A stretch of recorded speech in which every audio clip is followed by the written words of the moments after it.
God-sized story. Hello and welcome to another episode of God-Sized Stories. This week, I'm very blessed to have Serena with me. Serena, tell us about yourself. Hey, thanks, Craig. It's so good to be with you and the audience on this podcast. My name is Serena Butler, and I currently serve as a regional manager with Operation Christmas Child, which is a ministry of Samaritan's Purse. The way I'm connected with Craig is I served for 15 years in campus ministry in Illinois and got to know him through mission trips and mission opportunities. And about 8 years ago, God led me to Operation Christmas Child, Samaritan's Purse, and just to be able to work with volunteers and to be involved with the ministry that is sharing God's love around the world.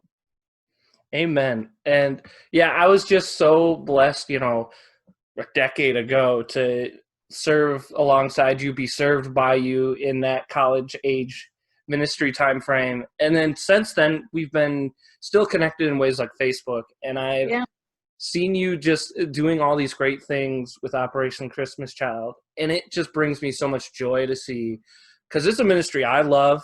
I've loved to serve with it. I've loved to just donate boxes so much in the past.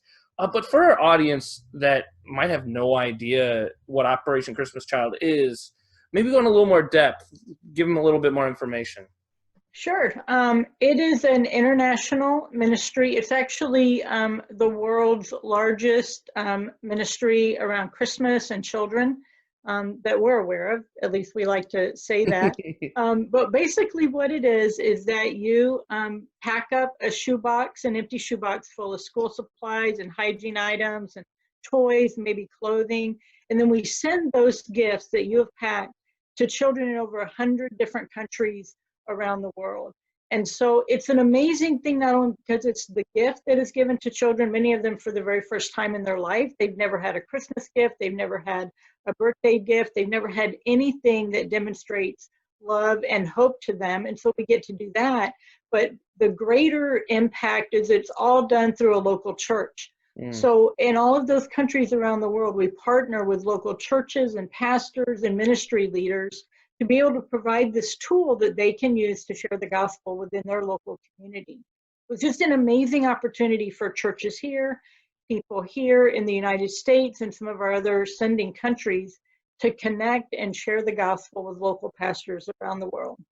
And that's, I want to definitely reflect that so much, because as I was sharing with you earlier, first the college stuff, with you, but then years later, my wife and I were running a college ministry out here, and we had the chance to make some Operation Christmas Child boxes through the church we were part of with the kids we were working with. Well, I guess I shouldn't call them kids. They were adults. They're college age. And it just for a couple of them, it was like their first real opportunity to serve in a really practical way, and they loved it. And it's just so funny, the amount of times it's you can't close the box, and it's you're getting the rubber bands and they're snapping off because the box is too big. Right, yeah. And it's just such a wonderful opportunity to get to do. Maybe give us a little more history, like the background. When did this start? How did we all get going? Yeah, it actually started in 1990. There was a gentleman in Wales that had a heart for children in orphanages in Romania. And he just had traveled on a trip there and just had this heart for these kids that really had nothing and wanted to give them a Christmas gift. And so he came back and promoted on the radio and did a lot of promotion there. And so for 3 years, he kind of spearheaded that, and it outgrew what he was able to do. And he had heard of Samaritan's Purse, Franklin Graham. And so he called Franklin Graham on the phone and said, we have this ministry that we think fits in with your philosophy, and what would you like to do? Would you like to take it over? So in 1993, Operation Christmas Child came under the umbrella of Samaritan's Purse. And Franklin Graham reached out to some of his friends that are pastors in local churches and kind of pitched this idea of anybody can pack a gift for a kid. There are children all over the world that need to know love and hope. And so that very first year, those churches, maybe about 5 of them, rallied together and collected 28,000 shoebox gifts. And that first year, the gentleman in Wales still sent boxes to Romania, and the Bosnian War was happening in 1993. And so that very first year, Operation Christmas Child took shoebox gifts to children in Bosnia that were living in war-torn streets. And we don't do it this way anymore, but literally flew in, borrowed or rented some trucks and drove into cities and just started handing out gifts to children in Bosnia, in that war-torn area.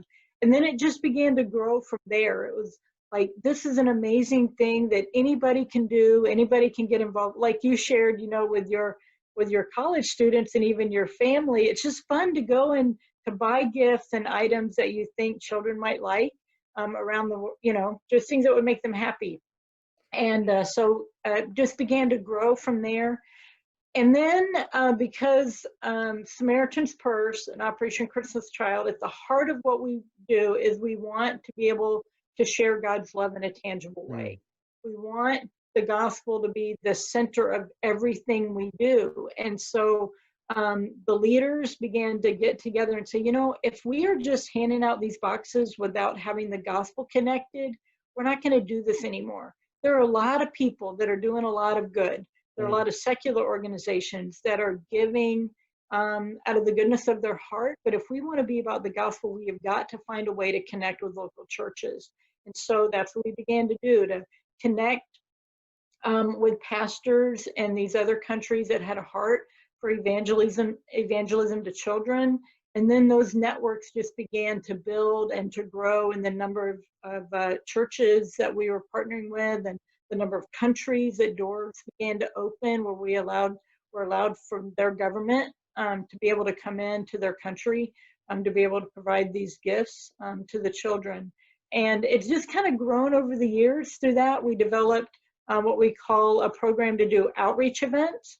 So when we go and hand out the gifts to the children, there is always a gospel presentation that happens as a part of it. There's training with local pastors. They actually have to apply and go through a training process before they're allowed to receive the gifts to give to the children, because we don't want it just to be hand a gift to a child, we get on a plane and go home. Actually, 99% probably of the boxes that are delivered to children are not given out by Americans. They're not given out by the people that pack them.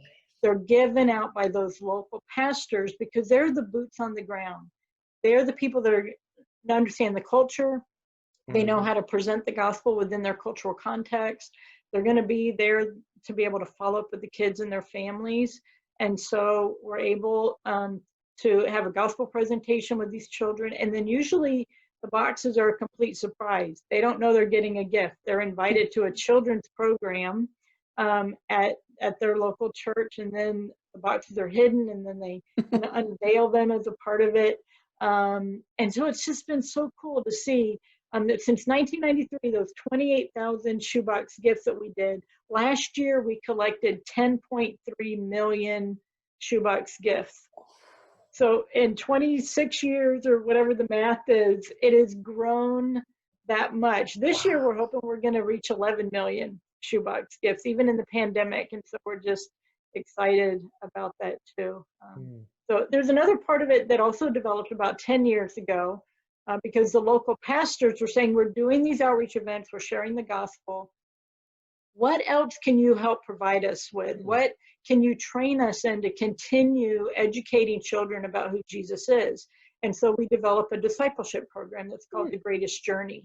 And so that's a 12-week discipleship program that's offered to the children if they want to come back and be a part of that. So it's usually done on a Saturday or once a week, and the kids come back to that local church or the mission center, wherever it is that they got their gift, and local lay people are trained then to do this discipleship program, The Greatest Journey, with these kids. And so that's the biggest impact that we're seeing, because they're coming back and staying connected with that church, and many of these kids are making decisions for Christ. It's just amazing. All I can say is amen to that. Yeah, it's incredible. Yeah. Oh, wow. You mentioned something in there that I definitely want to reflect on, and definitely information for our audience and for myself even. you mentioned 2020. Obviously, I don't have to go into details on the coronavirus and how it's changing everything. How's that Mhm. affecting your ministry? How can others still get involved in this year of total change? Yeah, well, God has been doing amazing things. I mean, when March rolled around and the world shut down, we kind of had to put everything on hold too. We weren't Hmm. able to get into countries, we couldn't gather people together. But God has been opening doors. We've been able actually to get back into 84 different countries Hmm. now. They've opened up. We've been able to go in, deliver, or ship the gifts to them, and then those local pastors and ministry partners have been able, with social distancing and all of those things we're doing here. But even we are trusting the Lord, and this year are just going to collect boxes. We have churches here that we partner with that serve as drop-off locations all across the country. And we have developed kind of a curbside, Hmm. no touch kind of a approach where people can bring their boxes to those drop-off locations, which are listed on our website that I'll tell you about in just a little bit. But where they'll be able to just drive up, drop their shoebox gifts off. We'll have volunteers there that will collect them, and then we'll get them cartoned up, ship them overseas, and be able to have those gospel opportunities for these kids. So we're just trusting the Lord that we're just going to keep moving forward Nice. this year. Well, that's Um, encouraging for, the people like me with the groups I've done it with in the past, where it doesn't sound like for most people it'll change that much. You take your family, you go to the store and you fill a box and you can just drop it off. That's kind of what I did before, was I would drop it mhm. off at a local church. So if I still have that opportunity, I'm Yep. definitely going to take advantage of it. Right, absolutely. And we've, taken into consideration all those things. Because normally you go and you drive up, you go inside and you talk to the people and pray over the box and fill out some paperwork. But this year, it we're going to be prepared to be able to address, those social distancing things. We're going to have masks on. We want to be able to provide a safe environment for people to still donate. Hmm. So yeah, we have churches that normally do like big packing parties where they'll get everybody together. And so they've adjusted a little bit that way too, where they're coming together in smaller groups. Maybe they did them outside in the summer. Hmm. Or instead of doing a big packing party, they're encouraging people in their church to pack their own box. We also have something that's called Build a Shoebox Online. Hmm. And if you go to our website, which is SamaritansPurse.org/OCC, and you can find under Pack a Shoebox, there's a tab that says that, and it says Build a Shoebox Online. And you can pay $25 and then select the items. You Hmm. virtually kind of drag them into this shoebox. And then at our headquarters in North Carolina, we get that list. It's like Amazon fulfillment orders. We'll get the list and we'll pack the box for you and Oh, send it wow. overseas. So that might be another great option for Yeah. people this year that maybe don't want to get out as much or are used to doing things online. So it's another Mhm. great opportunity. So share with me and some of our audience. This is always, I love, obviously the point of this podcast is to hear people's stories. Give us like maybe one really big impactful story that you've seen where God has just used this ministry for his glory. Sure. The very first trip that I ever had the opportunity to travel on with Operation Christmas Child was to the Philippines. Hmm. And we went, we were in Cebu City. And one of the events that we went to, the church actually was meeting in the food court of this mall. And so the kids were there. They presented the gospel. Like I said, they do that. And they handed out the shoebox gifts to all the kids. And this little, probably about 5-year-old little boy came over to me with his box and just chattering away in Tagalog, which I could not understand what he was saying, and showing me things in his box and, kind of waving things around. And he just kept digging things out. And then he pulled out this like adult sized pair of flip flops and he was waving them at me. And I was like, oh my gosh, I don't know why somebody would pack these in this little 5-year-old box. But then a teenager came over to me and he said, you know what, do you understand what he's saying? I was like, I have no idea, but if it's about the shoes, I'm sorry. He said, no, he's so excited because he's wanting you to tell him How did God know that his mom needed new shoes? How did God know to put shoes that would fit my mom in my shoebox? I'm so excited. I'm going to get to go home and give my mom this brand new pair of shoes. That was my very first experience. And Oh it's my like, I could gosh. I'm take tearing up hours. here. I know. I could spend hours telling those types of stories of how God uses just like simple little things or things that don't make any sense to us. But he's going to have an impact on that little boy. I mean, he knew beyond a shadow of a doubt that God had answered a prayer there, you know. A few years ago, I was able to travel to Togo in West Africa. And again, to see all those types of stories where kids would come up and say, how did God know that I've been praying for this?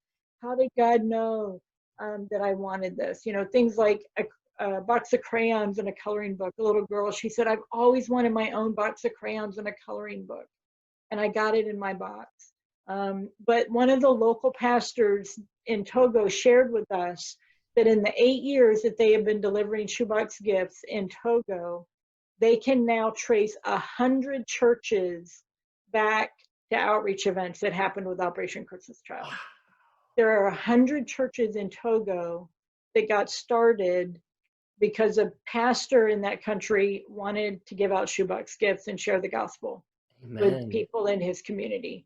I mean, it's just amazing, from little flip-flops in the Philippines to church planting in Togo, the way that God is impacting people around the world.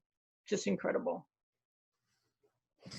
Well, that leads us, to the end here, and I'm so excited because the end is not the end. Obviously, my big heart for having you on is I want as many people to participate as possible, because it's such an easy, as you were saying, opportunity for families to do this or to their churches to do this.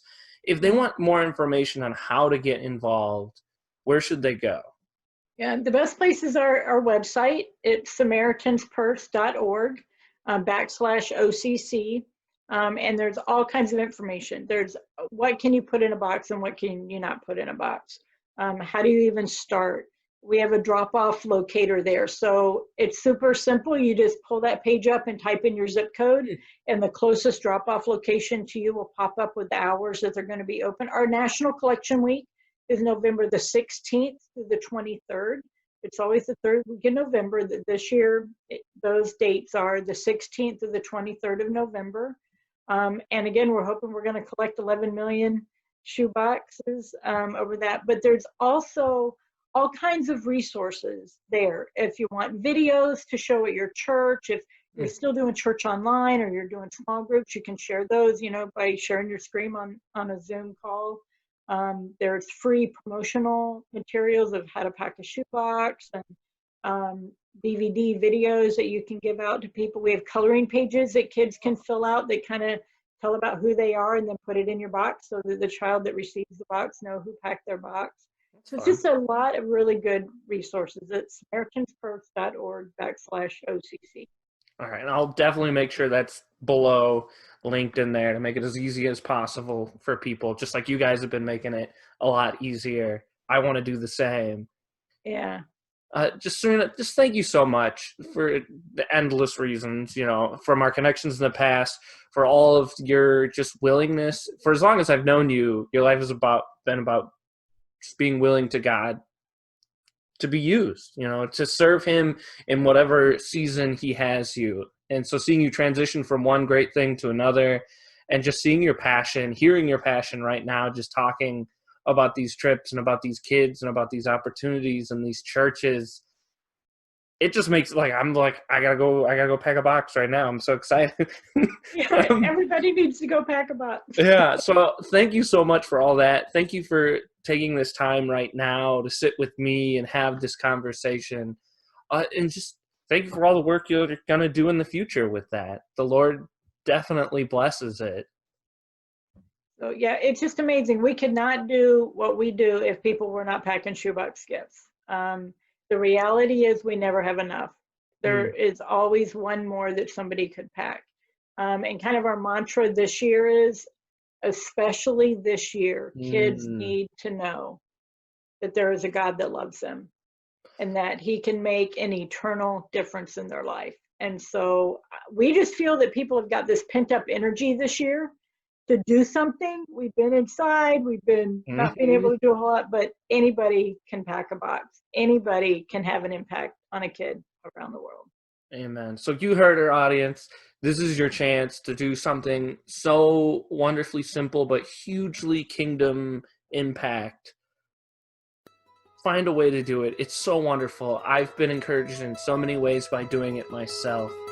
And as always, audience, thank you for listening. I couldn't do this without you. Goodbye.